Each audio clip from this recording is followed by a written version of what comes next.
Super heavy news from the world of CrossFit today as CrossFit athlete Lazar Dukic died during the competition in Fort Worth, Texas during the swimming portion of one of the events. The news really has just broken, so as I cover this today and go through some of the questions that inevitably need to be asked, I'm going to do my very best to stay as respectful as possible to the friends and family of Lazar who have my deepest condolences during this time. So let's get started with how did this even happen? So if you don't know too much about CrossFit, the whole point of it is to find the fittest athlete on earth. And in order to determine this, the organizers come up with some super challenging fitness events where the athletes compete against each other to eventually find the winner. The majority of these events are done on land. They are generally cardio-based, strength-based. They're done in stadiums, arenas, and just generally outdoors.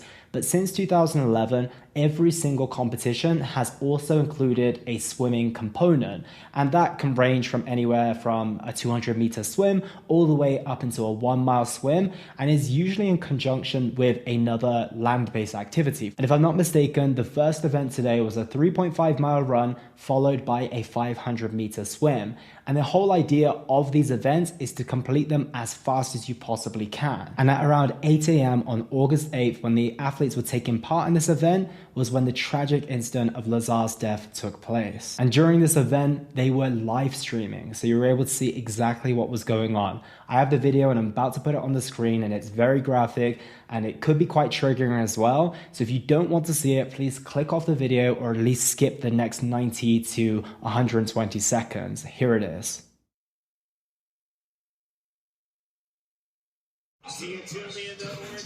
There he is. There he is here. He's in difficulty here. Question for the men: who's going to get second? Who's going to get third? Tia, third overall with the group. There's a paddle boarder. There's a paddle boarder. Nothing. He's still in difficulty. See him up here? We can see everyone's pace start to intensify. See? Just like we mentioned, of course. He's in difficulty there. Final stretch of the race. Right? Fuck's sake.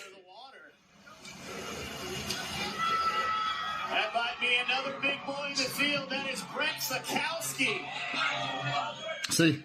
Not moving. Sakowski, who won Run Swim Run in 2017, will take second. And Tia Toomey, 6-time CrossFit Games champion. Her Just watch. 7th event win with the swim. 16th event 1 win. See? 36 Gone under. wins for Tia Toomey. And I have no doubt that when you were watching that, a bunch of questions came to your mind. Like, how did no one see this? And first and foremost, how did the people, the lifeguards on the paddle boards who are either side of this athlete, how did they not see what was going on? If an athlete is in a timed competition, they are in water and they are not progressing forward, would that not raise any red flags to you? Would that not make you think something is going on here? I also want to go back to another part of the video, which is just looking to the side and looking at all the people on the shore. So as you approach the 15-second point in this video, you'll see on land to your bottom left-hand side corner, there's 1, 2, 3, 4, 5, 6 people on land, not too far away from where this event is happening. And I'm not saying it is their fault and that they need to be accountable for this, but I'm simply saying, how did no one notice? The most tragic thing is it turns out that many of the spectators and athletes ended up noticing, and his brother of all people was one of the people who noticed and was like, where is my brother? And had to go and get help and to search for him. From my understanding, they did not stop the event either. So they didn't go searching for Lazar until about 20-30 minutes later after he drowned. It's not often that I'm lost for words, but in this case, I really am. It's really hard to just comprehend how this could even happen. And here is how the world is reacting. So tragic and insane, 2 paddleboarders with a sole job of looking for this, and he's in between them clearly panicking. I'm a triathlete and have done countless races. There is never a shortage of water safety, no matter how small the race. This is so tragic and was avoidable. It does seem that way, unfortunately. He is literally drowning 50 meters away from the finish line. This is ridiculous. Nobody saw this. You can see he is struggling. There must have been scouts out there looking for something like this. Tragic, but also negligence on the part of the organizers and the rescue teams. And this Instagram story was another interesting one as well, which I think is really going to put CrossFit under pressure. Being a lifeguard for 7 years, water safety is one of the most important things when it comes to any swim event. In Australia, the rule is 1:5 ratio water safety to swimmers.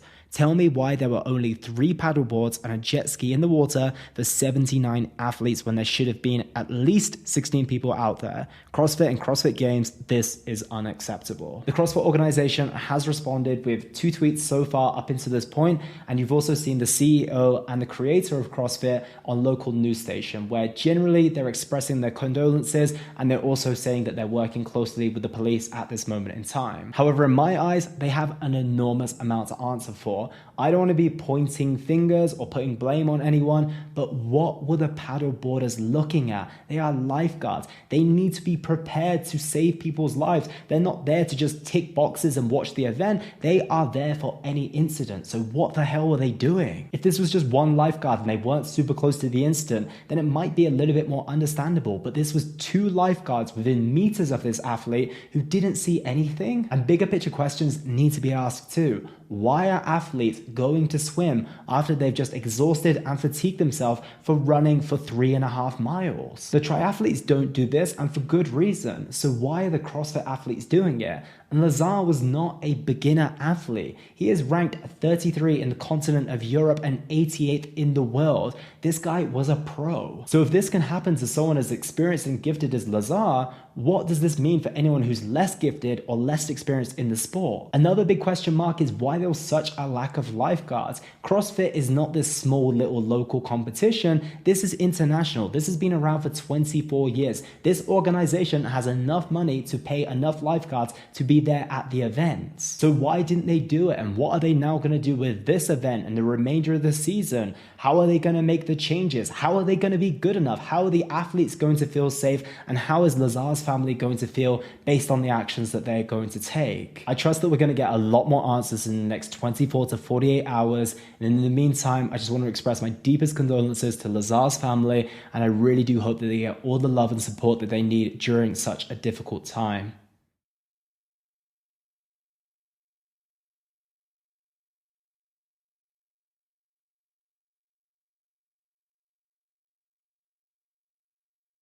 So I hope you enjoyed the video, guys. Make sure you like and subscribe to the channel if you haven't already, and you can be one of the special ones who can say, I was here first. Comment your thoughts down below, and I'll look forward to seeing you in the next video.